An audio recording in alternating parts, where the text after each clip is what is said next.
2024년의 끝이 2주가량 남았습니다. 이맘때면은 토정 비결이니 신년 운세니 보는 분들이 많죠. 요즘 젊은 분들은 용하다는 점집 대신에 컴퓨터 모니터 앞에 앉는다고 합니다.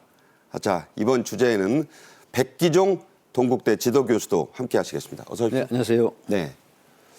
자, 요즘 젊은이들 운세, 점, 그리고 불안 상담도 다 온라인으로 한다고요? 네, 사실 이제 예전에 운세라든가 어떤 점술, 타로를 전부 오프라인에서 많이 했지 않습니까? 이제는 이 소위 말하면 유튜브 타로 콘텐츠가 굉장히 활성화되면서 이 특히 2030 이하 뭐 10대들까지도 이 타로 소위 말하면 그 온라인 상에 이런 어떤 타로를 이제 보게 되는데 이 직장이라든가 연애 뭐 이성 문제뿐만이 아니라 여러 가지 그 이직 문제라든가 이런 부분을 사실은 그 카드를 뽑아 가지고 그 카드의 운세라든가 어떤 조언을 듣는 이런 지금 문화가 상당히 활성화되고 있는데 이 비대면 온라인 상담이 왜 젊은이들에게 되냐면 사실은 우리 코로나19의 팬데믹 그를 네네. 겪으면서 이게 굉장히 활성화되는 형태인데 뭐 심지어 이제 불안 그 카운셀링 비즈니스가 지금 산업적으로도 발달하고 있다고 하는 부분인데 이런 부분들이 결국은 자기 친구들이나 또 말 못할 이런 속사정 얘기를 이제 못하는 이런 부분들이 사실은 또 타로를 통해서 취업이라든가 연애라든가 이런 부분이 상당한 이완이나 어떤 그 안심하는 이런 형태로 이제 그 전이되면서 이런 문화가 상당히 형성이 되고 있다. 이렇게 볼 수가 있습니다. 네. 이것도 다 이제 컴퓨터 온라인으로 한다는 얘기입니다. 사주팔자도 인터넷으로, 온라인으로 보는 분들이 아주 많다는데요. 영상 보시겠습니다. 사주팔자에 맞는 투자 방법이 있는데 오늘은 이 편제와 정제라는 글자도 이 개념이랑 연결될 수 있거든요. 자, 편제는 내가 가진 자본의 변동성이 크다라는 걸 의미하고요. 정제는 비교적 편제보다는 작지만 고정적인 것을 뜻합니다. 저는 바로 딱 떠오르는 개념이 있는데 편제는 변동성이 큰 주식, 예를 들면 테슬라나 나스닥 기술주, 더 심한 거는 막 비트코인이 될 수도 있겠죠. 혹은 부동산 매매를 통해서 매매 차익을 거두는 거라 볼 수도 있습니다. 그럼 반대로 정제라는 건 뭐냐? 주식 중에서도 배당을 주는 주, 혹은 내가 가지고 있는 집을 누군가한테 빌려줘서 그것으로부터 나오는 수익이라 볼 수도 있는 거죠. 요즘 젊은 세대들 단연 타로점을 첫 손에 꼽는다고 하는데 이걸로 운세만 보는 게 아니라고요? 예, 뭐 보통 이제 이렇게 점을 보고 이렇게 할 때 좀 심각한 거, 뭐 좀 진지한 거 많이 보잖아요. 뭐 내 운세, 올해 내 팔자, 뭐 또는 재산 이런 걸 많이 보는데 요즘 젊은 애들은 이제 이런 부분도 있고, 뭐 연애, 결혼, 직장 뭐 이런 부분들. 이런 현실적인 문제 외에 더해서요. 심지어 메뉴 고를 때도 이렇게 타로점으로 하는 그런 경우도 있을 정도니까 좀 접근하는 방식이 기성세대와는 좀 다른 건 분명한 것 같습니다. 조금 더 펀이라고 그러죠. 이 재미라든가 유희적인 측면이 좀 더 가미된 거라는 생각도 좀 들고요. 요즘에 반려동물 관련된 이런 걸 알아보는 펫 타로라는 것도 유행이라고 그러는데 강아지 타로인가요? 네. 네. 이걸 해가지고 이제 우리 강아지 뭐 먹일까 사료를 정할 때도 이런 식으로 뭐 활용할 정도라니까 좀 분위기가 좀 다른 것 같긴 합니다. 근데 과거 이제 기성세대들과 좀 다른 점은 이렇게 재미적인 요소 이런 것들도 있는데 또 하나 좀 기성세대와 다른 점 중에 하나가 나에 대한 고찰, 나에 대한 성찰, 그다음에 나에 대한 어떤 그 탐구 이런 부분들에 대한 관심들이 굉장히 많다고 하네요. 이런 것들도 기존과 좀 기성세대들과 좀 다른 면이다 이렇게 좀 볼 수가 있겠습니다. 네. 자, 이렇게 온라인 점, 또 인터넷 카운슬링에 푹 빠지다 보니까 사기 피해도 많다고요? 그렇습니다. 지금 41세 여성 무속인, 우리 흔히 말하는 그 점집이라고 하죠. 무속인이. 흔히 아는 무당인가요? 그렇죠. 그 흔히 이제 무당이라고 일컫는데 이 충남 아산에서 이 점집을 운영하는 41세 여성이 사실은 대다수가 20, 30대 젊은 여성들 쪽에 속한다고 해요. 네. 그래서 26명에게 130억의 이 사실은 그 사기를 이제 해서 130억이요? 네. 26명에게 130억이면 어마어마한 그런 거액을 편취를 했는데 결국 그 1심 법원에서 징역 8년형을 선고를 받았거든요. 네. 그런데 이 수법이 굉장히 재질이 안 좋습니다. 쉽게 말하면 처음에 그 대기업 회장의 점을 봐줬는데 그 주식을 받아서 투자를 했더니 큰 돈을 벌게 됐다. 이제 네. 이렇게 시작을 해가지고 네.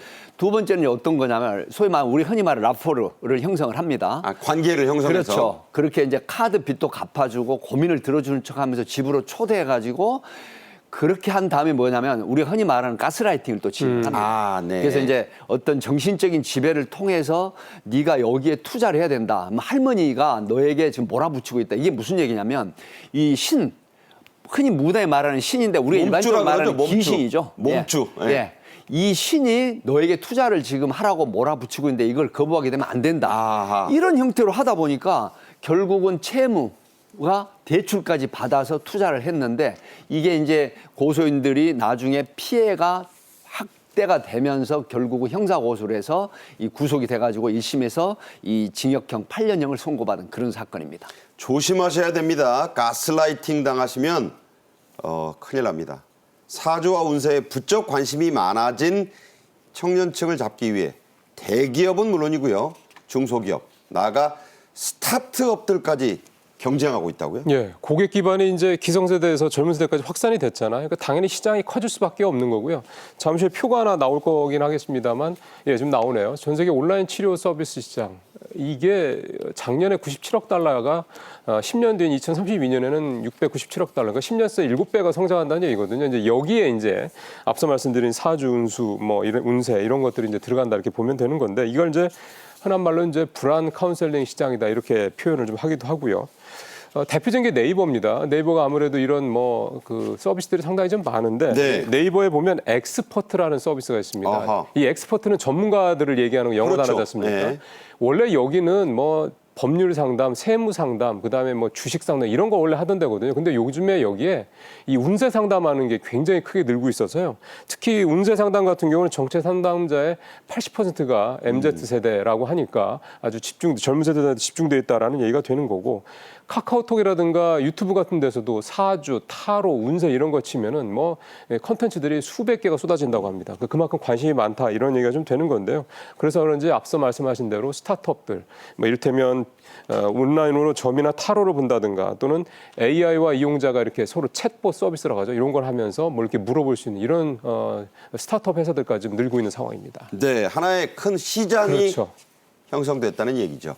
최근엔 AI, 인공지능이 새로운 상담의 추세, 경향, 트렌드로 빠르게 떠오르고 있다고요? 그렇습니다. 이제 챗 GPT라고 하면 아시잖아요. 아, 그렇죠. 예, 그다음 이제 클로드 AI. 클로드가 뭐냐면 이 클로드 AI는 뭐냐면 윤리적인 측면에 이 소위 말하면 이용을 할 수 있는 활용할 수 있는 걸 이제 클로드 AI라고 하는데 사실은 이런 걸 통해서 이 기존의 점술이나 타로 상담 대신에 이 챗 GPT나 뭐 AI 인공지능을 통해서 본인이 어려운 질문 또 쉽게 털어놓지 않은 이 질문들을 하게 됩니다. 그렇게 되면 보통 우리가 일반적으로 나만이 안고 있는 고민을 다른 사람한테 알리게 되면 내 명예나 어떤 보안이 이제 훼손이 되고 그렇죠. 알려지게 되잖아요. 네네. 그런데 챗 GPT나 소위 말하면 이 클로드 AI는 이런 걱정이 전혀 없죠. 그리고 또 내가 우울하거나 어떤 미안해하는 이야기를 계속 상대방에 하게 되면 상대방이 느낄 부담이 분명히 있잖아요. 사람은 그렇죠. 그렇죠. 그런데 이 AI 인공지능은 그런 것에 전혀 부담을 느낄 필요가 없죠. 그러니까 나의 고민이라든가 속마음을 계속해서 털어놓게 되는 이런 형태. 그래서 이게 챗 GPT나 소위 말하면 이 클로드 AI가 지금 형성이 돼가지고 여기에 대한 상담이나 고민이나 이런 걸 털어놓으면서 이게 굉장히 활성화되는데 특히 이 업무 시간이라든가 또 집에 있으면서도 이런 질문을 계속하는데 한 가지 걱정되는 건 뭐냐면 이런 부분들이 계속 커지면서 정말 실제로 심리 상담이라든가 내가 고민을 해결해야 될 이런 부분이 점점 AI에 이 접속이 되면서 사실 이런 영역에서 상당히 후퇴되는 이런 부분들이 사회적인 문제가 또 대두가 될 수 있다. 이렇게 분석을 할 수가 있습니다. 그렇군요. 그런데 이 AI 인공지능을 가장 적극적으로 쓰고 계신 분들 젊은 층만이 아니고요. 노인분들도 많다고 하네요. 영상 보시겠습니다.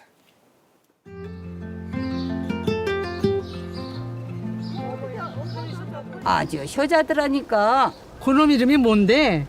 AI야. 나도 좀 알려줘 봐. AI라고. 아니긴 뭐가 아니야. 나도 좀 알려줘 보라고. AI라고. 주 1회 AI 안부전화 위기징후 감지 시 복지 서비스 연계 경기도가 어르신께 AI 말벗 서비스를 제공합니다. AI 말벗 그런 것도 있군요. 경기도에서 지금 보신 대로 노인들을 보살피는데 AI를 적극 쓰고 있다고 합니다. 간호사 역할도 한다고요.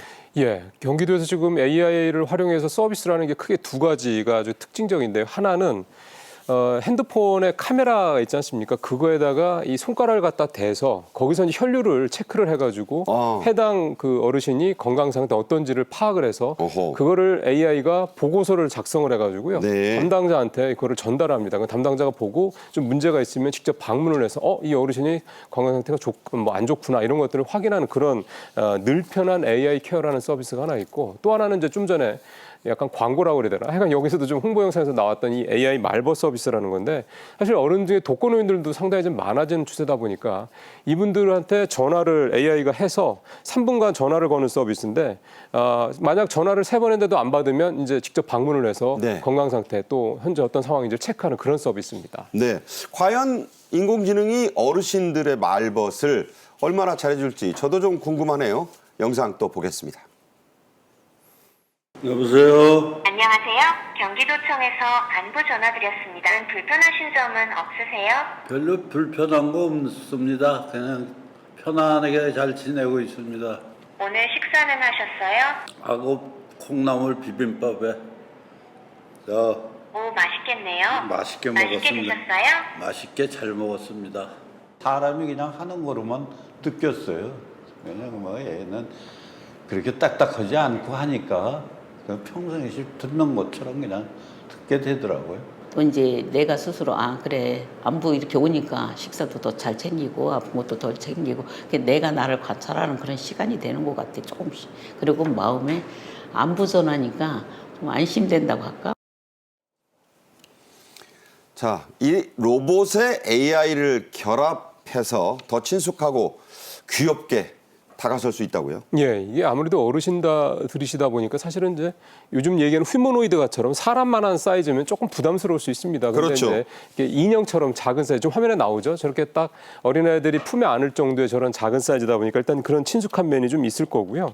이게 또 그냥 단순히 그냥 인형 역할이 아니라 AI가 이제 들어가 있다 보니까 이게 뭐 어르신들한테 애교도 부리고 잔소리도 하고 투정도 부리고 이런 일종의 이제 돌봄 역할도 좀 하고 또 하나는 이게 이제 아무래도 어르신들 65세 이상 어르신들이 많다 보니까 계속 말을 하거나 뭐 또는 재미있게 하거나 또 운동도 하라고 하거나 이런 식으로 해서 약간 돌봄 외에도 이런 재미적인 요소도 갖게 있다. 이렇게 좀 볼 수가 있겠습니다. 네.